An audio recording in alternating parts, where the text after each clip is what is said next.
Well, hello everyone. Glad to be back again today. I hope everybody's had a blessed Thanksgiving season, and now we're starting to focus on the Christmas season. And many have already decorated before Christmas. You know how that goes. Uh, Today, I've got an in-studio guest. His name is State Representative Rick Eldridge, who is out of District 10. He lives here in Hamlin County. So District 10, Rick, it represents part of Hamlin County and all of Granger County. Is that correct? That's correct. All of Granger County, all the way down to Blaine, across Clinch Mountain, of course, and city of Morristown and West Hamlin County. Okay. Um, so this is what term is this for you? This is be the start of my fourth term. They're 2-year terms, so we've got 6 years in the state house, and this will at the end of this next term we'll have 8. Okay. Yeah. Um, so been there a while. You've kind of got into it and see how things work. Um, so I know we're limited on time, and these things these discussions takes a while. So we'll go ahead and kind of jump into it. We have this year. We've already seen that the governor has had his school choice bill filed. I guess that's Senate Bill 1 and House Bill 1. Is That's that correct? correct. Both of them have the same number. Okay. So we've seen some changes made to it. So what's your impression of the bill? Okay. Of course, from last year, there's a lot of things that's changed in the bill. One of the biggest, I think, pluses for this new bill is the fact that they're going to take some money from um, the Lottery and Gaming Commission and move it to the treasurer's office to be used for uh, school repairs for K through 12 school buildings Mm-hmm. and building programs. I think that's a big plus. They're also looking at doing a $2,000 bonus for teachers this year. And another thing that they have included in there is that the public school districts, will be held harmless. Like say Hamlin County, for instance, if they were use maybe lose 10 students, that they're still going to get the money that they would get for those 10 kids in the next school year, and it looks like it says that it will continue on. And I think there's a caveat there that people need to keep in mind that at any point in time, a future House of Representatives or governor or whoever could propose changes to that. But as it states now, it does look like it will continue, that the school systems are held harmless. Okay. So So for I know you came from your background was first from the county commission, that's correct. and so you know the term that I'm going to use here. It's kind of like the Maintenance of Effort Act. That's correct. Uh, Deal with that with the county school systems that they can never get less than the money that you're getting this year. This year, that's correct. So uh, now I've heard a lot of talk in the conservative um, Yes. Mm-hmm. arena. I guess the word to use of the governor's proposal. Now let's make sure that everybody knows this is not Rick Eldridge's bill. This is the governor's bill that's been filed by the um, House leadership and the Senate leadership. Yes.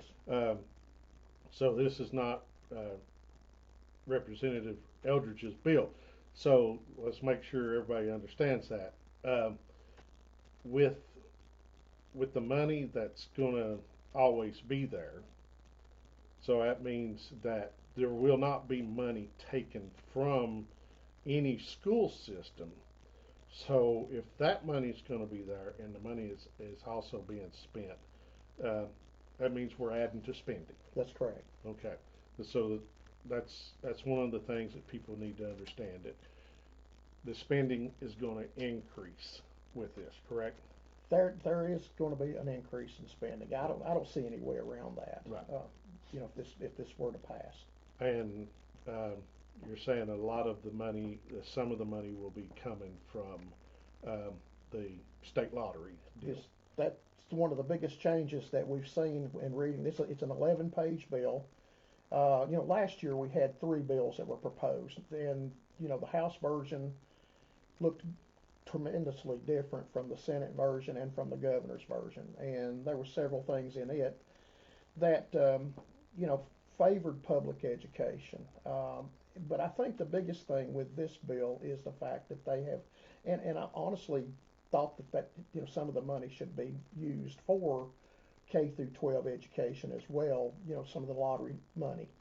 So this I think was a good step in the right direction. I like that part of it. It's not going to greatly benefit Hamlin County because we're not an at-risk county, but it does benefit Granger County on the maintenance of schools. The burden a lot of times ends up being totally on the backs of property owners in your counties. Right. So you kind of look at that. These gaming fees are something that you can tap into, and they're proposing about 80% of those gaming fees to go for maintenance and building of new schools. Yeah.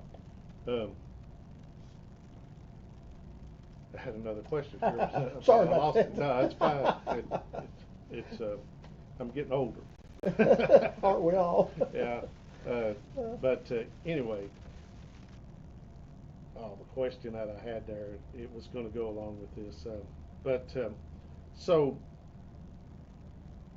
it's going to be more spending. So as I said, it's kind of going to be kind of like the Maintenance of Effort Act, but it's done by the state. So, I know the question. Okay. Now, so to make sure everybody understands this is not going to be broad across the state.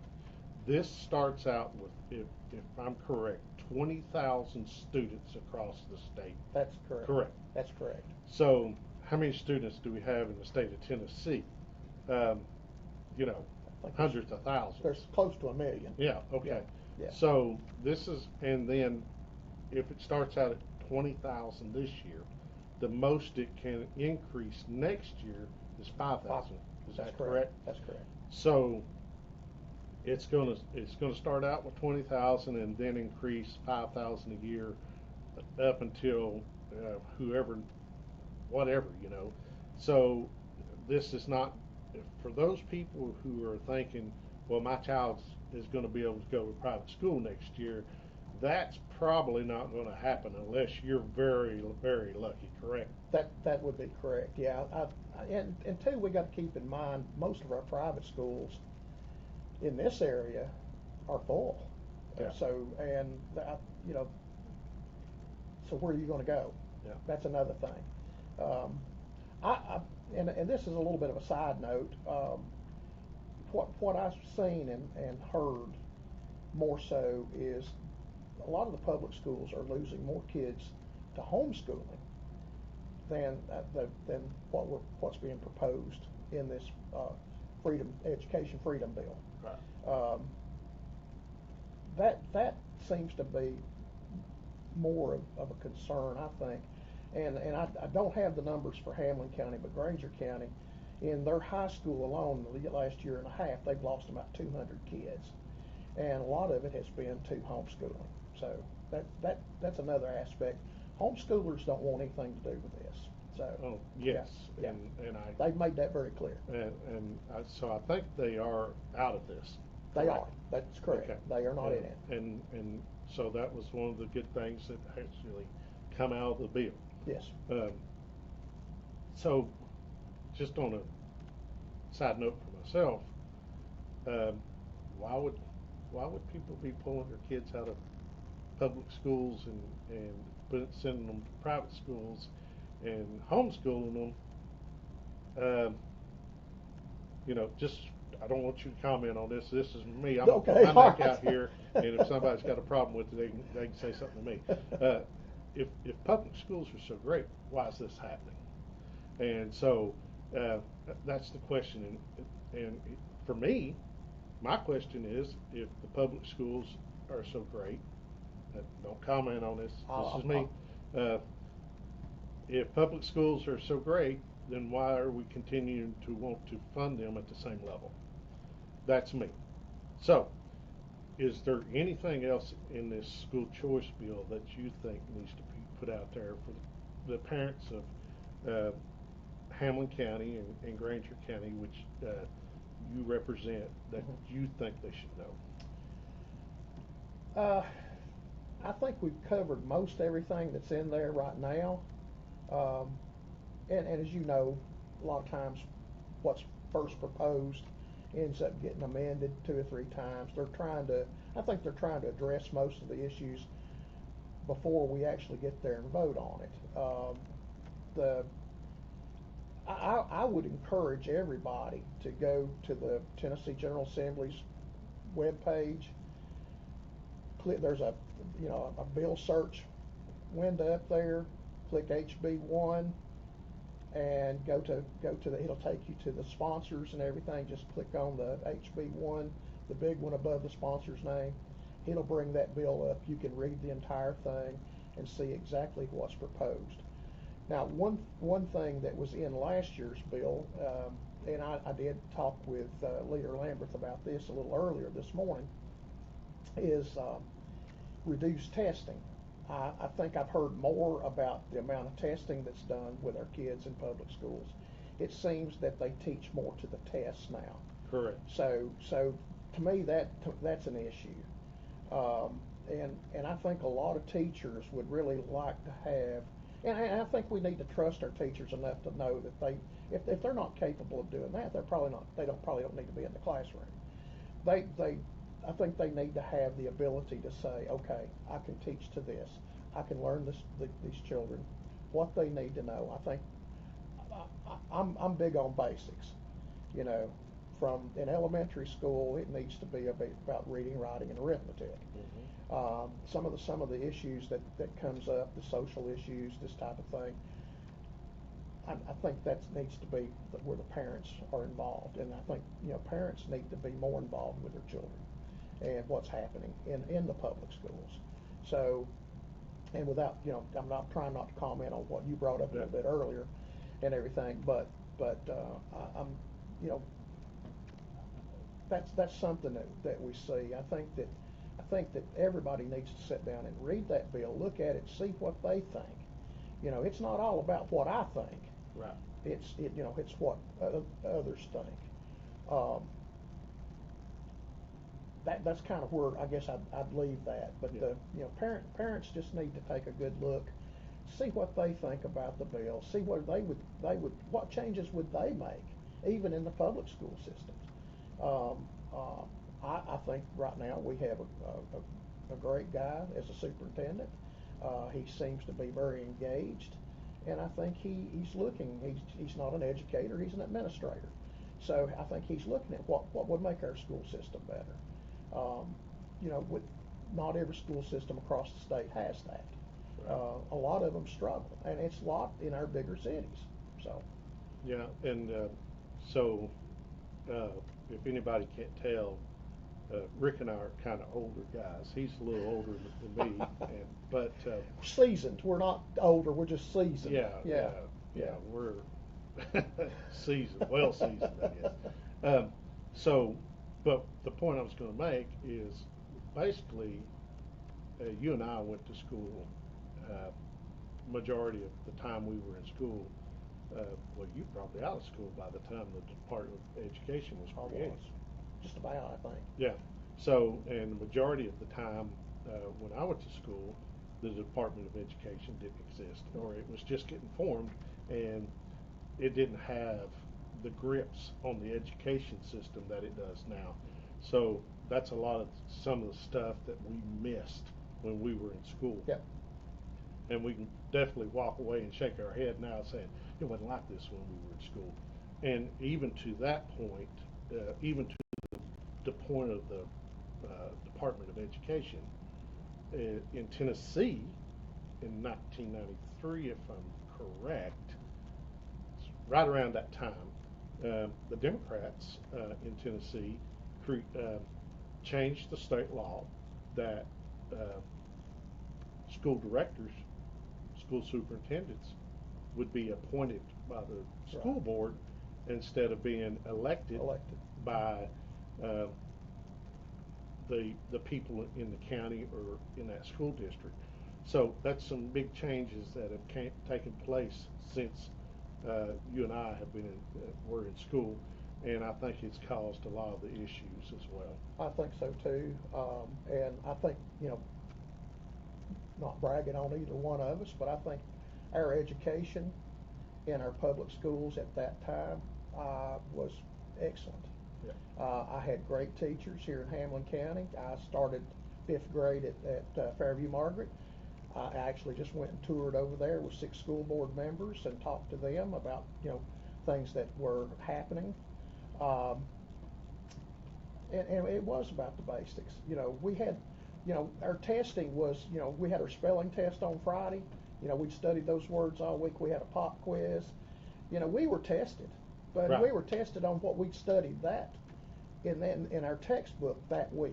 And I Yes. know they don't have a lot of textbooks anymore, but I mean, and just I guess to give away the age and everything like that, I I think we came out with a better education back at that time, the way it was done before we got involved with a federal Department of Education.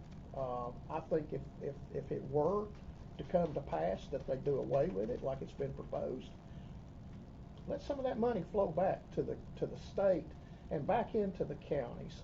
I had a couple of state reps from Middle Tennessee were talking about, one of their counties got like 7% of their money from federal government. Well, what if that went to 20% if they closed it up? I think it'd be very beneficial, and I think that our local people, our local educators, know more about what the kids need than somebody in Washington D.C. They know what's lacking here Yes. in our community, what the community needs is, instead of somebody in Washington trying to push one size fits all from Yes. the top down. Yes. Okay, we'll go ahead and switch gears here, and Okay. so this kind of ties in to the situation with the school issues, and whether it be uh, immigration.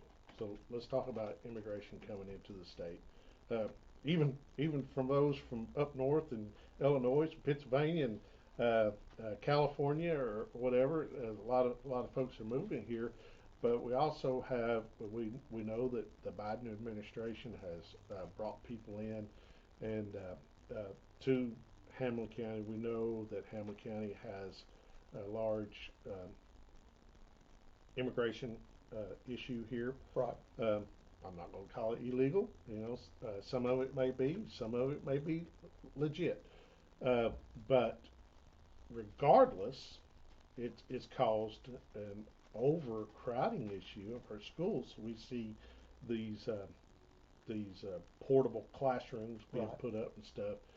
We've seen new schools have to be built and everything. So, um, do you see this uh, session this session in Nashville, something being done with the state level? We know what Trump's saying he's going to do at the federal level. What can be done at the state level with this immigration issue? I think we kind of addressed this last session too, but we're going to have to, and I think we're going to have a better relationship with our federal government going into with the Trump administration than what we had. Just to back up just a little bit, here about 2 years ago, when we were finding out that there were planes landing in the middle of the night in Chattanooga and in Knoxville, um, we questioned the state questioned the federal government about where these people are going. I mean, you're talking about the kids, and we've seen that just this past weekend. If you're watching news, any of the news, um, we just want to know where are they going, who's in charge, who's taking care of these folks. I mean, because I mean, you've got all kinds of human trafficking going on. Hmm. You've got drugs. You've got everything. Um, we proposed that working closer with the federal, with ICE and everything, to try to make sure that if we get somebody up here, like in our jail, that has warrants against them, or are they're they've got a criminal history, and I think this is what the Trump administration is talking about right now, is being able to get these folks out of here. We don't need to be keeping them up in our jails. Right. We need to be able to get them out of here. I think it was close to like 500,000 people have come into this country across the southern border that have a criminal history. Yeah. Murderers. We don't know who all. Right. And then we see these little kids coming in by themselves supposedly, and they've got a note and says that their mom and dad's here in the United States. Well, where are they? Where are these kids going to go? And the federal government actually told the state it wasn't any of our concern. It was a privacy issue. Now, this was about 2 years ago. I look for that to change. I think that with local government, we're as much a border state as Texas is, to be honest with you. Yeah. Morristown has what, 32% Hispanic population, and I'm not knocking them by no means. There's some great folks. They're usually very family oriented. Hmm. They're hardworking. They're Christian. They are probably everything that we used to be. Right. So it's not knocking them. And I think that anytime there's illegal immigration, it hurts them just as much as it hurts everybody else. If they're working and they're paying their taxes and they own property and everything like that, it's illegal immigration is hurting them just as much. I hope that tide's changing. I like what I hear from the new Homeland Security people. I just hope that we deliver. Right. That's going to be the thing. And so the one thing that popped up in my mind there when you said these kids are being sent in with notes, and I've seen this covered Yeah. in the news. Um, we get a lot of the well,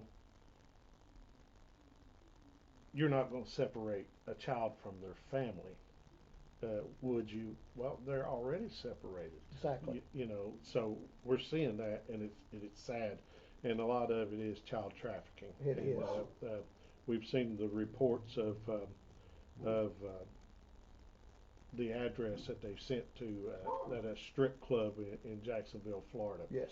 So, and you can probably hear my dog in the background barking. So, uh, anyway, so that's one of the things that we're dealing with. But anyway, with all this coming in, it also adds stress to the school budget and a lot of the issues going on with a lot of county commissions throughout Yes. the state of Tennessee. And as I said, you were a part of a county commission that has to deal with this. Right. And so, what's your thoughts on that from a county commission point of view of what it's doing to their budgets? Well, I mean, it and I was on county commission for 8 years here, and it was always a struggle. You were choosing between, a lot of times, between your schools and your roads. How are we going to fund this? Because you've got a limited amount of money that you're dealing with, unless you're going to look at raising taxes, and nobody wants to do that. I mean, it comes down sometimes to where you have to, but nobody wants that. And Hamlin County probably was in a better situation given our industrial base here and everything like that, but it still was a challenge. And the fact that you get more kids, and we're building a new Lincoln Elementary over here. Fairview Margaret, when I was over there, they're setting a new mobile Mm-hmm. unit. They already have 3 sitting out there. Um, the stress of it, and again, this is where I think if the Department of Education went away and we could get some of that federal dollars, get it back in the hands of locals where we can address some things like that. and not have to, look at raising taxes. My understanding, I'm not on any education committees with the state, so my understanding is, and I've heard this from Arnold Bunch, the superintendent here.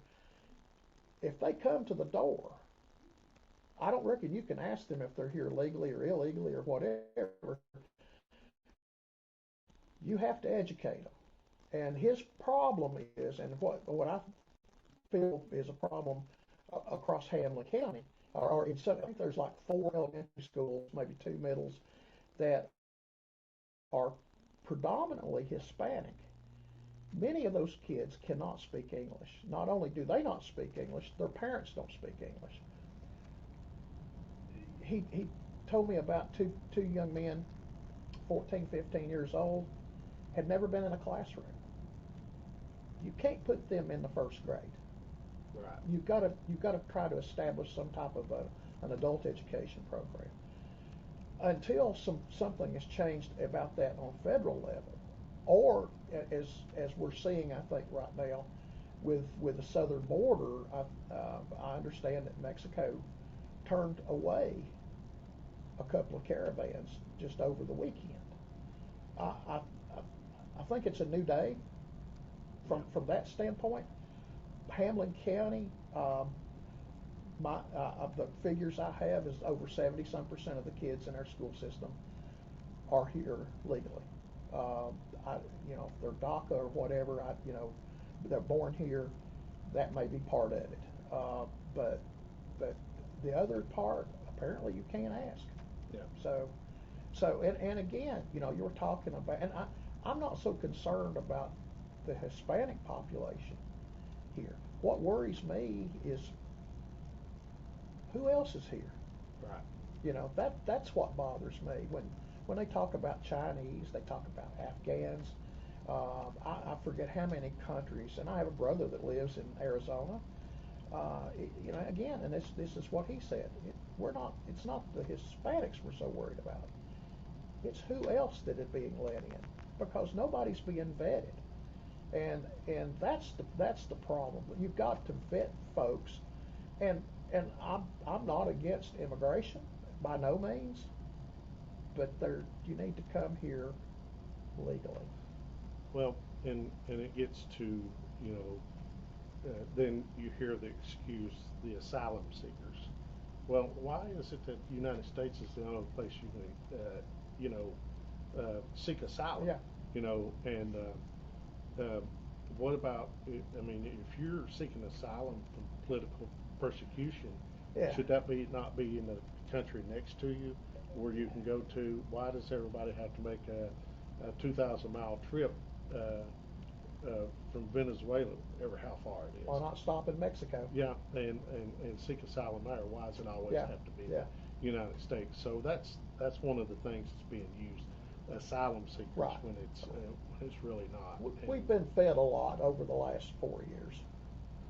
We've been fed a lot over the last 30 years. 30 years, so I agree. So, but so I think that's another thing that people, a lot of people get upset about, and they want to talk about the illegal immigration and all this stuff with it, but they don't understand how it affects the local communities, their budgets, how it affects the state budgets, and then you have the federal government that's actually working against the folks locals. at the locals, unless they're in these big cities and they get the majority of the federal dollars. Right. And when you were talking about the federal dollars coming back to the communities, we send all this money to the Department of Education, and we get probably, if we're lucky, 20 cents on a dollar back. Yeah. If we're lucky. So I just wanted to ask your opinion on that and see what you think could be coming at the state level this year, other than what you've already. I think that's going to be the biggest thing, that we can make sure that our local law enforcement, they have what they need to be able to work, and to have that relationship with the federal people to move these people back out. if someone's here and they've got a criminal record, and they've come into this country illegally, I don't think they need to be allowed to stay here. And I think that's the focus of what Donald Trump's talking about right now with this mass deportation. I think he's focusing on people that are here that have a criminal record, that are human traffickers, that type of thing, drug dealers, you know, the fentanyl coming across the border down there is just staggering. Yeah. And also, from a state standpoint, I think that's their focus, is to, you know, put things in place that, you know, if you're dealing drugs, whatever, you know, we can lock you up, and if you have to stay in our prison system, make sure it's for a long time. Yeah. Well, he's talked about these drug cartels, labeling them as terrorist organizations, yes, and using the military, yes, to go after them. And you know, something has to be done, because they're sending a lot of poison into the system, into our country, and it's taking a lot of innocent people's lives. It has. I've interviewed a couple of mothers that lost children and stuff, and they're working to fight against this stuff and everything. So, well, there's so much going on with it that at least, hopefully, a vetting process will at least start, and will vet some of the people that are here. yes. So, and then if we find out if they got criminal backgrounds, then we send them out. And I think that will be a part of it. Yes. Yeah. So that's a couple of things that I want to talk to you about. What do you? I know that I think you all get to file 15 bills each. We voted to cut it down to 10. Oh, wow. Yeah. Oh, Yeah. that's great. So, it is. It really. Maybe if we can get it down to 5, we'll be okay. The bookshelves are full down there of laws that probably we're breaking one right now and don't know it. Yeah. Well, it would be good if we, for every bill that you file, you have to file to repeal too. That would be great. Yeah. I wouldn't mind that a bit. So everybody's got 10 bills. Yes. Okay. So what is this session? What are you trying to work on this year that you'd like to try to get done?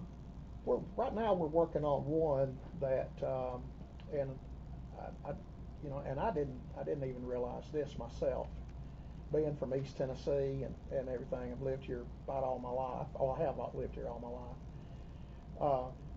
If you catch somebody breaking in your home, you can't hold them under a threat of force or deadly force till the police get here. Really? Yeah, I did not realize that. We are working on something that changes the definition of deadly force, and I had a personal experience with this back a few years ago when Otto Perkey was the sheriff. My son and I walked a fella who was strung out. He was high as a kite. We walked him to the road to meet the sheriff at gunpoint, and I didn't realize at that time I was breaking the law. Wow. So if you catch somebody in your house, so we're looking at changing the definition of the use of deadly force. How it's going to look right now, of course, when you look at doing something like that, everybody sees it. The flags go up. The DAs all want to put their what they think in on it, whether or not it can stand up in court, that type of thing. That's one.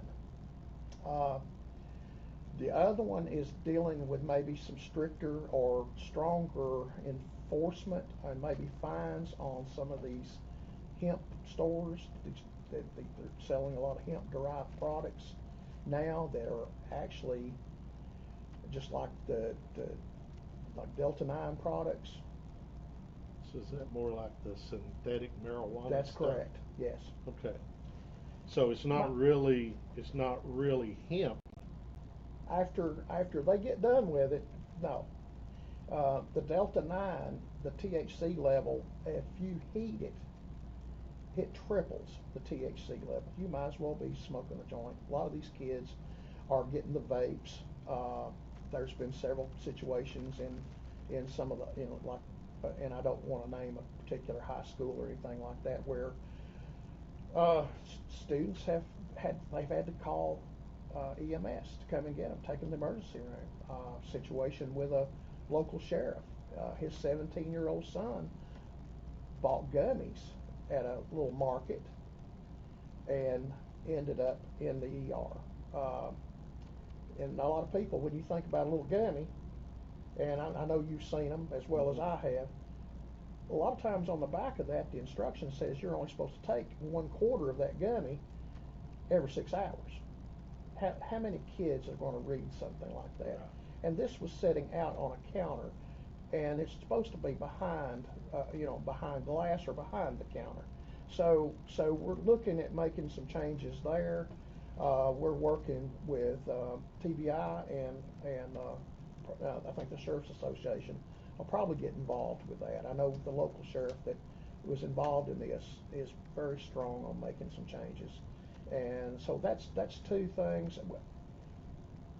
I'm sure there's going to be a lot more. I'm actually glad about the change down to 10 bills, because I think that cuts out a lot of fluff, stuff that you not doesn't really help anybody, Yeah. or anything like that. So, but that's two issues. And one thing I'll add about the hemp-derived products. I mean, I'm on government operations. We voted to approve rules that govern these hemp products. They're saying we're going to destroy that industry. I'm a pro-business guy. Was in business in this town a long time, but I'm also our kids. I don't want something out there that is going to hurt them. If they, you're talking about a gummy. I mean, how many kids do you know that goes and buys a pack of gummies and will sit and eat the whole thing? Right. What if they get a hold of something like that? Right. And the line has really been blurred between hemp and marijuana. It's been really blurred, and there's got to be something put in place there. Well, and it gets back to some of the issues that we have with the fentanyl deal. Yes. Um, you know, it takes very little fentanyl to kill someone. Yes. And some of the stuff that that you're chemically making with this to put into these gummies, that it's all manufactured. right, Yeah. that can be, the libertarian in me. If you're an adult, you're a consenting adult, and you do these things, and it comes back and bites you in the tail. Yeah. That's on you. But a kid coming in contact with it doesn't have that knowledge. And that's where my rub comes in. Again, like you said, if you're 21 years old and that's what you want to do, that's fine. It's just like everything else, But if you're 17 and the law says you've got to be 21 to buy that gummy, and somebody has it sitting on top of a counter, which I was told that's where it was at, and if as a store owner, you bear some responsibility in something like that. Well, it gets back to the point where we're seeing it now with gun laws and stuff now. If a teenager gets a hold of a parent's gun and goes out and creates, kills someone, that the parent is being held accountable. Mm-hmm. So why not the same way with with this type of law? If you're leaving it out, you're being irresponsible with it, and someone underage comes in contact with it and misuses it. Yeah. Of what is, then you're setting yourself up for the same thing. Yeah, that young man spent the night in the emergency room, and that store owner, I think, bears some responsibility. Lucky to be alive. And, probably so. Yeah. Yes, sir. So, any other things that that you're working on other than that? Uh, those tend to be the largest right now. Yeah. we do some work with like I was on Children and Family Services there. We do look at a lot about the child abuse. That's one thing we're really deeply concerned about is the child trafficking.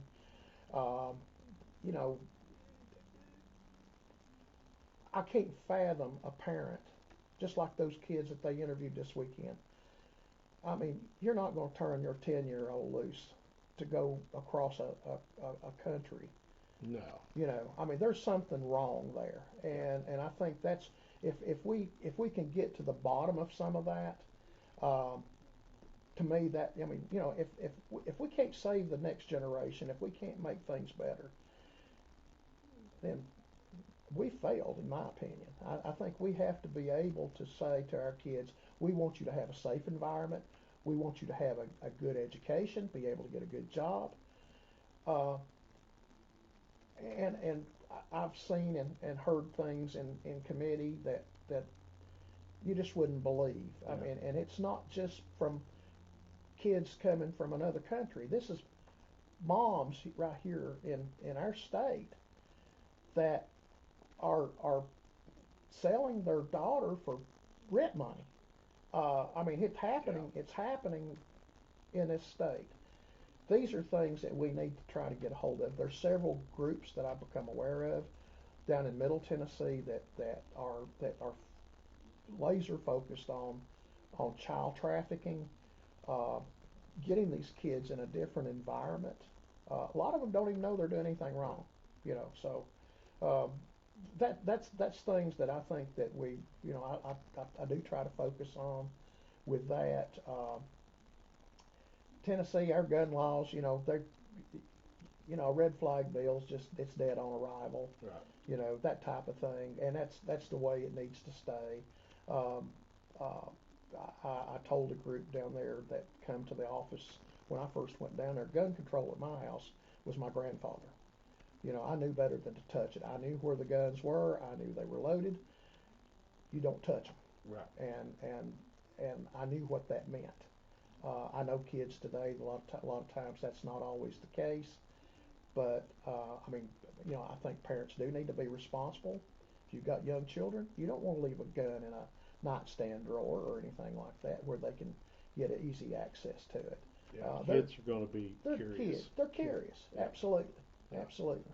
And same way with here when my kids were small, they were kept up Yeah, and in yeah. a responsible way, and my boys No, never entertained that no.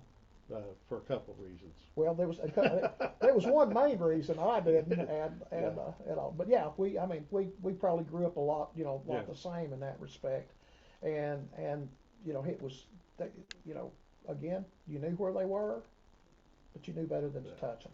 Yeah, Fear of a belt will do a lot. absolutely, absolutely. Yeah. So, all right. Well, Representative Eldridge, Rick, I'll Rick, call you yeah, Rick. Rick, yeah, just that's Uh, fine. uh, I appreciate you joining me today and Absolutely. everything, and glad to have you on. And I hope you think I was fair with you and You everything. you you were And absolutely. uh, and I just give give people some information that they can take, especially on this school choice deal. I think a lot of people really don't understand how this is going to work, and they think, oh, if this passes, my child is going to be able to go in and start a, a private school next year. And no, No, it's not going to work it's that not way. that way. No, it's And not. and It's not. so, I, you know, there's good arguments on each side, and there's arguments that's on some of the very conservative sides, uh, that this is really going to start another. It could be like an entitlement program Hmm. in the state of Tennessee, and I see their concerns with it, and it could be, uh, but our schools is in bad situation, and so we got to do something. But are we really fixing our public schools with it too? So that's another question. So I just wanted to have uh, somebody on Yeah. from our state representation here to discuss it and stuff. So I do appreciate you coming on. You got anything you want to add before we finish I this? think not. I hope everybody had a great Thanksgiving and have a very Merry Christmas. And I've enjoyed being on here with you. Yeah, and I will say this: if you need anything, reach out to him. He will gladly get back with you Yep. and try to work with you. So reach out. TennesseeTN.gov is the website if you want to go look for that bill and look at it. Yep. So with that, thank you all. Share this information with your friends and family, and we'll see you on the next podcast. God bless you and have a great day. Bye bye.